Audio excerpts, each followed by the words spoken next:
Juscelino chamou Oscar para projetar Brasília.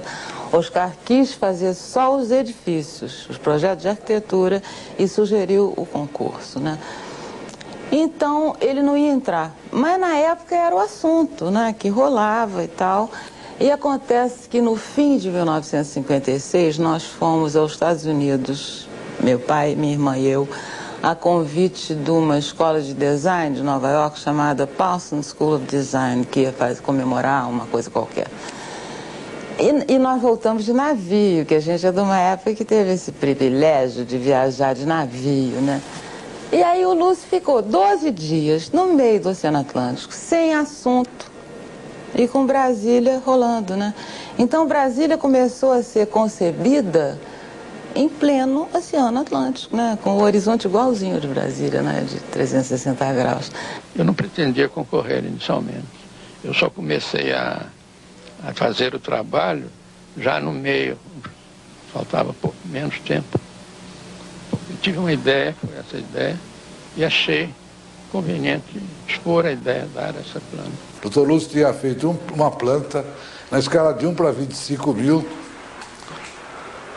e a mim cabia fazer a planta na escala de 1 para 2 mil, bem maior, e dar os elementos construtivos para a execução da cidade. Quando se concebe uma cidade, é procurar adaptá-la à topografia local, para que a cidade, então, surja e cresça como uma coisa espontânea, assim como se fosse uma planta, uma flor. Mas no caso de Brasília, tratava-se de conceber uma cidade para a capital do país no deserto, uma savana, como se fosse na Sibéria. Não tinha nada, não tinha paisagem. Quer dizer, a cidade não tinha que se adaptar a nenhuma ambientação local. Havia unicamente o céu. Era o horizonte e o céu imenso. Aquele céu imenso de Brasília, em que as nuvens têm uma presença enorme. De modo que a sensação é como se estivesse em pleno mar. Não sei se você já viajou por mar. Quando você está no oceano, assim, no deck, vê aquele horizonte e nada mais. Isso é Brasília, né? De modo que a paisagem foi criada arquitetonicamente pelo Oscar, né? Que construiu aqueles belos edifícios nos locais indicados pelo plano piloto, né? De modo que a arquitetura que criou a paisagem. Agora, na fase inicial, essa arquitetura do Oscar contava muito, porque havia relativamente pouca coisa ainda. Depois foram surgindo, a cidade foi crescendo, surgindo aqueles enormes edifícios, aquelas coisas todas.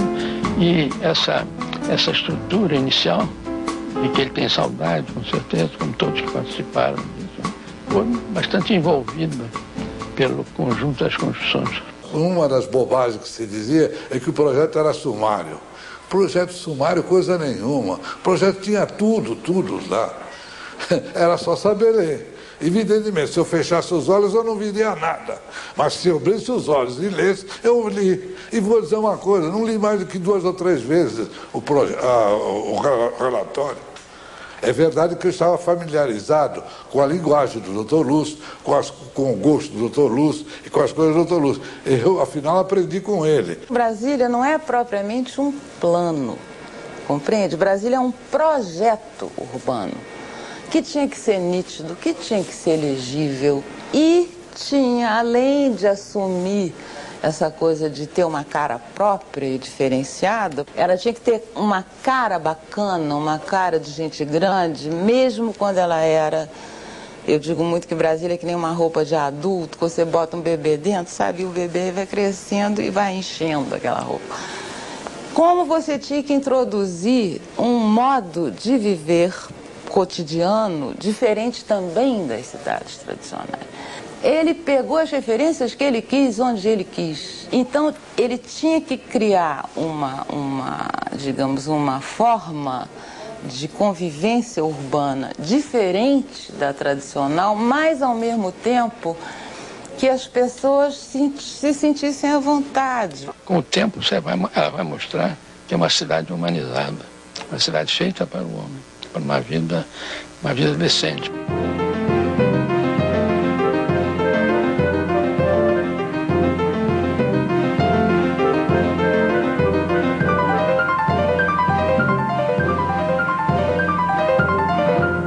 Aí foi feita uma cruzada, né? todo mundo empenhado em realizar o sonho do Kubitschek, né? E não faltou entusiasmo, felizmente. Quando os obstáculos surgiam, era como incentivo, que a obra nos parecia mais importante ainda. A oposição dizendo que Brasília não era possível, que nada ia crescer em Brasília, que a terra era hostil, que não tinha água, que o lago não seria feito. Não são besteiras, mas ela foi feita. Ele queria fazer e teve força para isso, e ele continuou e fez a cidade. E fomos vendo pouco a pouco a cidade crescer. Porque não tinha telefone, tinha um rádiozinho, mas a gente parecia estar no fim do mundo, não? E a terra abandonada, assim, não havia ruas nem nada, mas quando chovia aquele aguaceiro correndo pela terra, sem disciplina, não é? Então assustava até um pouco. Mas pouco a pouco começou a cidade a crescer, a vida a se organizar, Brasília surgir naquele horizonte sem fim do Planalto. E nós então tivemos essa grande experiência de ver crescer uma cidade. E crescer com muito boa vontade. E nós ficamos também surpresos com os operários, não é? Que foram, na verdade, os verdadeiros construtores da nova capital. Foram para lá, né, naqueles caminhões cheios de gente, pensando que a vida ia melhorar, que eles iam ter a oportunidade de organizar a casa deles e tal. E nada disso ocorreu, não é? Então nós sentimos que, no fundo, sob o ponto de vista social, Brasília é uma cidade como todas as outras, não mudou nada. Uma cidade de pobres e ricos. De modo que os que eram mais pobres foram para fora. E ficaram desacomodados, e a Brasília cresceu, a cidade se desenvolveu, hoje é uma cidade importante, é a verdadeira capital. Quando nós pensamos em Brasília, nós sentimos um lado positivo, que tudo que o Juscelino pensava ocorreu. Quer dizer, ela trouxe progresso para aquela área, obrigou a fazer estradas, a fazer barragens, isso tudo. Mas com relação da classe trabalhadora, é essa injustiça imensa que pesa no Brasil e no mundo inteiro. Mas a grande figura em Brasília é o Juscelino, em primeiro lugar, é o responsável, é o Israel Pinheiro, que deu um exemplo de trabalho, é o Lúcio que fez o plano.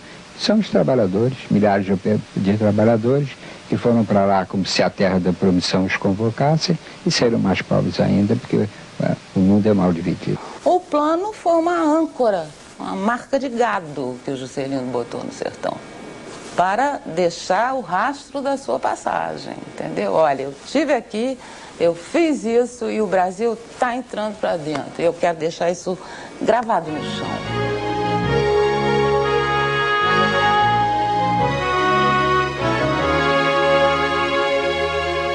Mais pelo Juscelino que por mim, no dia que a eleição inaugurou, que eu vi que ele tinha concretizado um sonho fantástico, ele tinha tido, quase impossível de realizar, não é?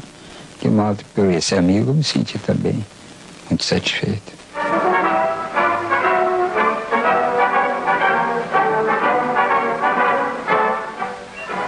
O presidente Kubitschek, Dona Sara e o Dr. Israel Pinheiro deixam o catecinho para dar início às primeiras solenidades inaugurais da nova capital. Em automóveis, chegaram à nova capital brasileiros de todos os rincões da pátria para assistir às solenidades da mudança da capital.